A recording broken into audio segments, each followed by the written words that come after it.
Hello everybody, welcome back to the channel. We are here to open the new Azurite C single player starter deck. It doesn't have a name, I don't believe, so it's just Emerald Sapphire, or the green-blue of Lorcana. So I believe this takes on somewhat of a robot theme, and we'll take a look at the cards and see how good of a starter deck this seems to me. I do play the game somewhat regularly. I've competed some store championships, won some promos, and generally just enjoy playing the game. So always excited when a new set comes out. We'll open this pack afterwards as well, just to show you all what you get. You get some little punch out tokens that you can use for damage, and then you get quick start rules and a little playmat. So fun stuff. Alright, what comes in this deck?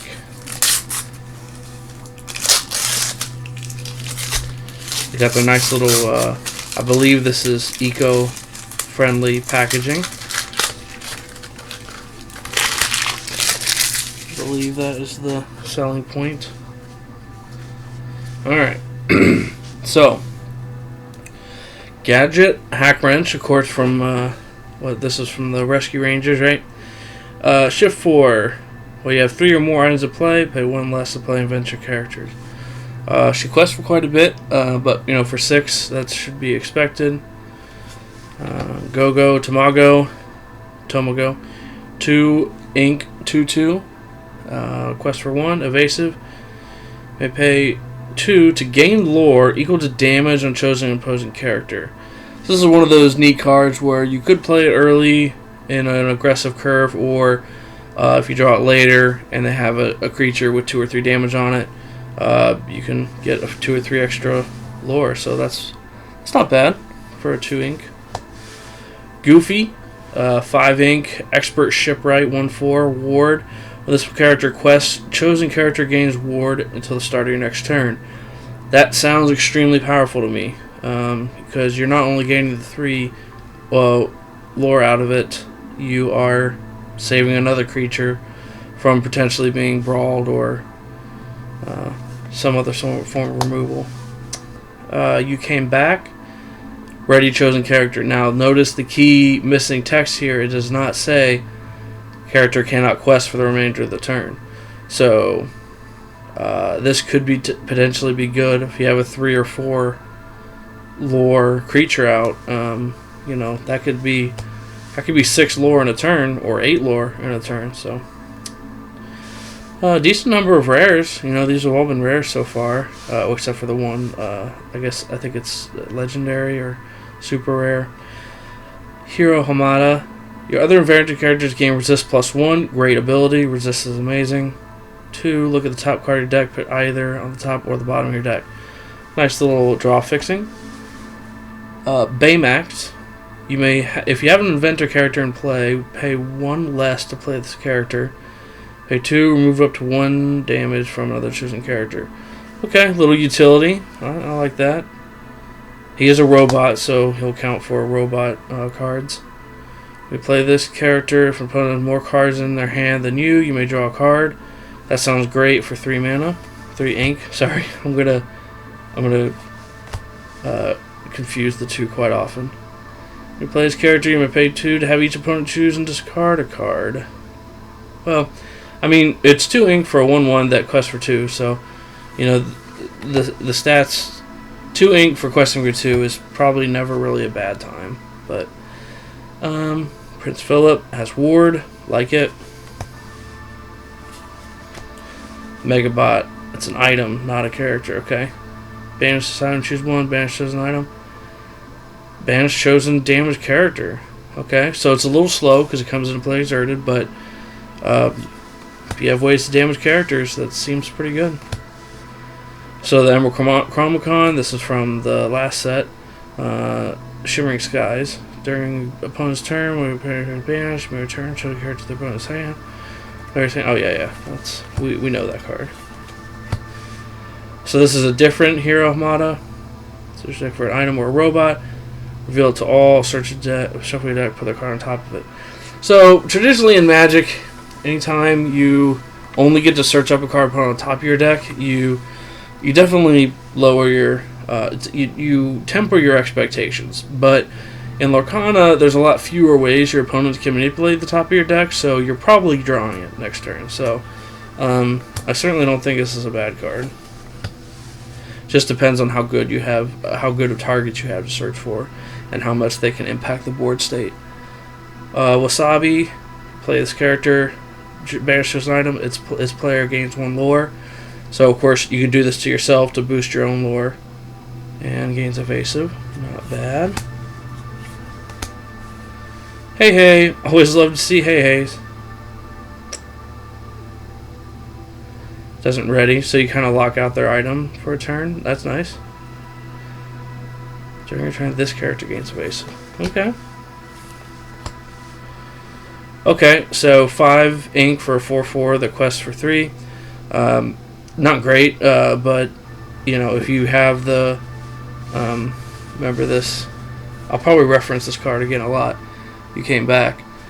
Now he's questing for 6 in 1 turn. So. Play this character, put chosen character of yours into your inkwell face down and exerted. Ramp is good.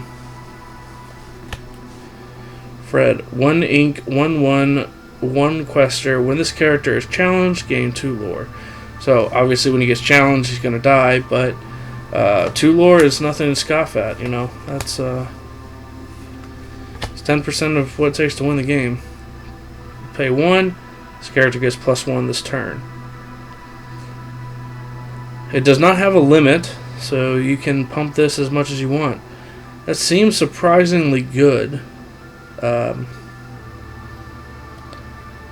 But you can't do it on your opponent's turn, so it's not as good as in Magic. I think sometimes I kind of attribute abilities to how well they do in Magic at first, and then I have to kind of think about it, parse through it, and go, okay, it's not as good. It still seems decent, but if you think about it, if you're spending your turn, your ink, and your creature just to kill one creature that's stronger, your opponent probably isn't going to be that upset about it. So we got a ward. Seems to be a lot of wards in this deck. If your opponent has an item, gain 1 lore. Going to be very situational. This doesn't seem too great. Evasive, 3 ink, 3/2. On quest for 1. So, you know, we're in the commons and uncommons now. These aren't going to be exceptional. But a 4 ink, 3/4, the quest for 2, you know. The quest, when you play this character, pay 1, give chosen character +2 power. That's some Shimmering Skies. Effalumps and Woozles. Man, Winnie the Pooh had some trippy stuff. I don't know how much y'all remember that, but chosen character can't quest in the next turn and draw a card. Okay, you know, slowing them down. A little tempo. Yokai, 1 ink, 2/2 for 1. They're solid stats for 1 ink.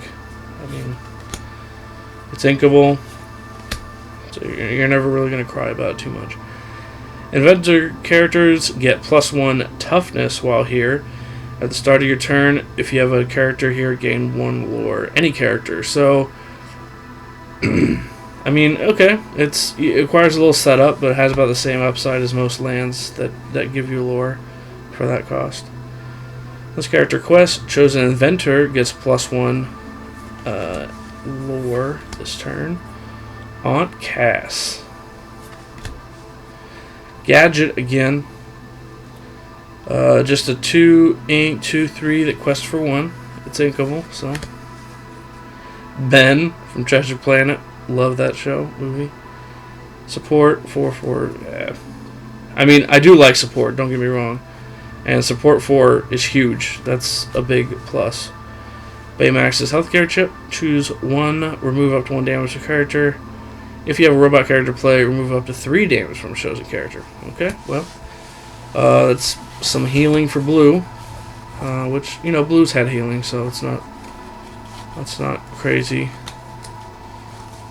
I think traditionally it's done it from items too, you know. So, alright. So that is the deck. I would have liked to see them put the blue ramp card, Sail the Azurite Sea. because I mean, it's basically that's what Blue's gonna want, and I know it's probably one of the flagship commons of the set, because believe me, everyone that runs Blue is gonna be running that card. I think. Again, I'm not dominating any world championships, but I think people are gonna play that card. So I'd like to see a couple of those copies in the deck. Like it's a Blue starter deck. It's a common. Throw a couple in there, even just one. But they did give you ramp through that one character, the Mr. Beakley or whatever. Peakley, I don't remember his name, from Lilo and Stitch. So, alright. Overall, I would say the power level is a little low, but the combo potential is high, and there's certainly plenty of cards you could put in it to make it better. Chip. Heathcliff. I think we just saw a bunch of those. Sisu. Sunglasses. Draw a card. Choose and discard a card. Always love a little fixing. Microbots. Diablo. Draw a card. John Darling. Yokai. Okay, see, if you had pulled this starter deck and had this pack in it, this would probably be a card you would put straight into the deck. Take out one of those commons or uncommons, like 4 ink that, inks for 1 or whatever. You don't need those. Put this guy in here. So you should shift for 6. I guess you'd probably need another yokai in the deck then. I didn't realize it cost 9. You play items named Microbots for free, and with this character quest, draw a card for each opposing character. Yeah, I mean, you would need some more setup than just jamming this in the deck, but it's kind of cool. He's a cool card. Minnie Mouse. Once during your turn, whenever a card's put in your inkwell, you may return the location from which card in your hand. Interesting. And we got a foil Very Merry Unbirthday. And a little piece of the puzzle back there. Well, thanks for checking out the video, everyone. I hope you had fun seeing what's in the starter deck. I guess I should keep these separate, because I do keep the starter decks intact, and I have a little kind of battle box that anyone can pull any of the decks out and play them. So it's fun. We have a lot of fun with it. Lorcana's great, and happy to open a new set. Thanks for checking out the video. See you tomorrow.